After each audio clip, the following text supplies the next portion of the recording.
विधानसभा निकालावर राज ठाकरेंनी संशय व्यक्त केलाय। निवडून आलेल्यांची देखील निकालावर विश्वास नसल्याचा टोला राज ठाकरेंनी लगावलाय। विधानसभेचा निकाल चक्रावून टाकणारा असल्याचं वक्तव्य राज ठाकरे यांनी केलेलं आहे। तर विधानसभा निकालामुळे खचून न जाण्याचा सल्ला राज ठाकरेंनी मनसैनिकांना दिलाय। जमलेल्या माझ्या सर्व पदाधिकारी बांधवांनो, भगिनींनो आणि मातांनो, विधानसभा निकालांवर राज ठाकरेंना संशय। राष्ट्रवादीला 42 जागा मिळाल्या कशा? थोरातांच्या पराभवावरही राज ठाकरेंना शंका। विधानसभा निवडणुकीच्या निकालावर मनसे अध्यक्ष राज ठाकरेंनी संशय व्यक्त केलाय। विधानसभा निवडणुकीचे निकाल चक्रावून टाकणारे असल्याचं राज ठाकरे म्हणाले। राज ठाकरेंना मात्र हा पराभव मान्य नाहीये। जिंकलेल्यांनाही विजयाचा विश्वास वाटत नव्हता असं राज ठाकरे म्हणाले। निकालानंतर महाराष्ट्रात सन्नाटा होता असं निरीक्षण राज ठाकरेंनी नोंदवलंय। महाराष्ट्रात निकाल लागल्यावरती मी पहिल्यांदा महाराष्ट्रात असं बघितलं, सन्नाटा पसरला। ज्या प्रकारचा जल्लोष व्हायला पाहिजे होता, ज्या प्रकारची गोष्ट व्हायला पाहिजे होती, मिरवणुका काय सगळं सन्नाटा आलो, कारण लोकांमध्येच संभ्रम होता। हे काय, हे कसं झालं, असा कसा निर्णय आला? माझ्याकडे एक व्यक्ती आली होती जी RSSची संघाशी संबंधित व्यक्ती होती। त्यांच्याही मनामध्ये मला दिसलं की त्यांनाही पटलेलं नाही। त्यांनी फार छान वाक्य बोलले ते माझ्यासमोर। मला म्हणाले, इतना सन्नाटा क्यों है भाई, कोई तो जीता होगा, कोणीतरी जिंकलं असेल की ज्याच्यातनं जल्लोष होईल। पण महाराष्ट्रामध्ये जो सन्नाटा पसरला ते कसलं होतं काय? काही गोष्टींवरती तर विश्वासच बसू शकत नाही। 7 वेळा निवडणूक जिंकणारे काँग्रेस नेते बाळासाहेब थोरातांचा पराभव कसा होऊ शकतो असा सवाल राज ठाकरेंनी उपस्थित केलाय। लोकसभा निवडणुकीत अवघा 1 खासदार निवडून आलेल्या अजित पवारांच्या राष्ट्रवादीचे 42 आमदार कसे निवडून आले असा सवालही त्यांनी उपस्थित केलाय। अजित पवार 42?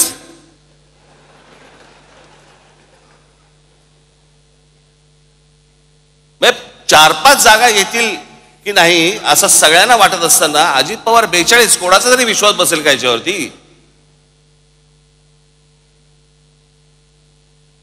आणि जे इतकी वर्ष या महाराष्ट्रामध्ये राजकारण करत आले, ज्यांच्या जीवावरती हे अजित पवार, भुजबळ सगळेजण मोठे झाले, त्या शरद पवारांना 10 जागा मिळतात।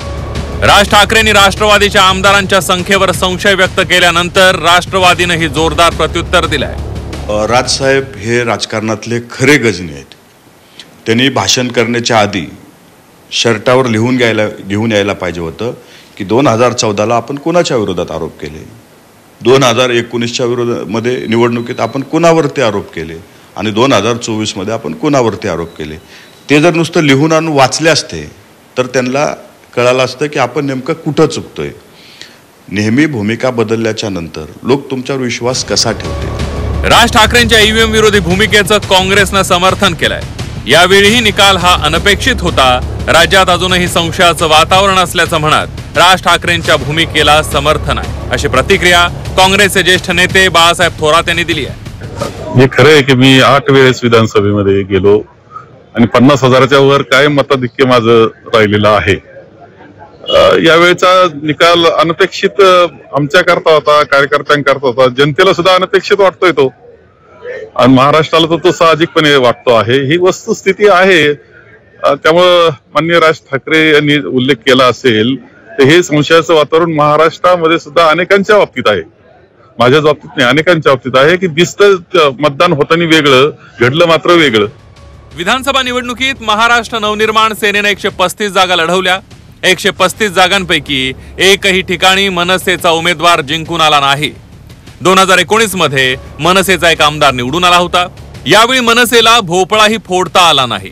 लोकांनी आपल्याला मतदान केलं होतं पण ते गायब केल्याचा आरोपही राज ठाकरेंनी केलाय।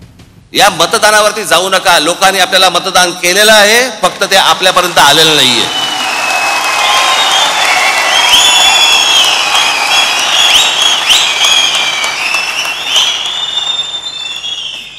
तुम्ही असं कुठेही मनामध्ये धरू नका की लोकांनी आपल्याला मतदान केलं नाही. लोकांनी मतदान केलं, पण ते केलेलं मतदान कुठेतरी गायब झालं.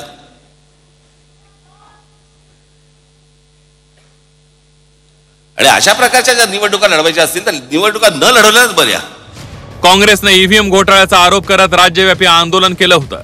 शरद पवार, उद्धव ठाकरेंनी ही विधानसभा निवडणुकीच्या निकालावर संशय व्यक्त केलाय. विधानसभा निवडणुकीच्या निकालावर शंका व्यक्त करणाऱ्या नेत्यांमध्ये आता राज ठाकरेंचीही भर पडली आहे. मनोज कुलकर्णी, झी 24 तास, मुंबई.